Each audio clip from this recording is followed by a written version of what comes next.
We've recently looked at several iterations of Christian government throughout the ages, and I've argued that these Christian governments aren't really exceptions to the rule, but they're the rule. It's how Christians who get power inevitably rule.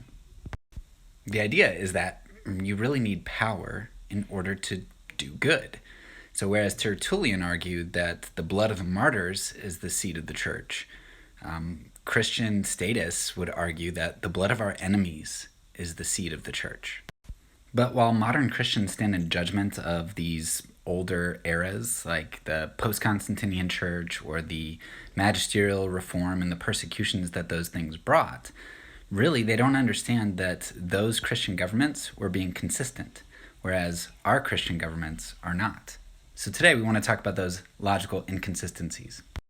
The first place in which modern Christians who are statists are inconsistent is that they don't follow Old Testament civic law. Now they say, well, Derek, we are not living in a theocracy anymore, so we are not bound by Old Testament laws. And while it's true that Jesus, through his death and fulfillment of certain aspects like the sacrificial law, has caused some of those things to go away, we believe that the moral law is objective, and that doesn't change. So in the Old Testament, God gives us a very clear picture of the moral law and the things for which he desires society to be pretty against, and how he desires that society to be against it, often through capital punishment or lashes or whatnot.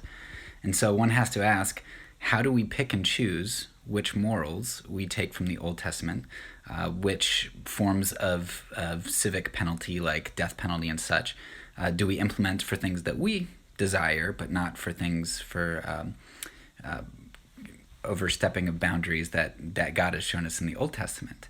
So there's a huge inconsistency that in a lot of the older iterations of Christian government, they're more consistent in their viciousness, whereas we are inconsistent. The second place we're inconsistent is in our hierarchy of morals. God gets pretty ticked off about the oppression of the poor, whereas today, the Conservative Party is concerned about things like homosexuality rather than divorce, which homosexuality doesn't really impact that many different people. So in the end, a consistent Christian government would be one where we care about all morality and where we're concerned with the sacral appearance and that everybody conforms and nobody commits idolatry. Religion informs the law and the law punishes, which is what we saw in all of our old iterations of statism, but not in modern Christian statism, because we're inconsistent.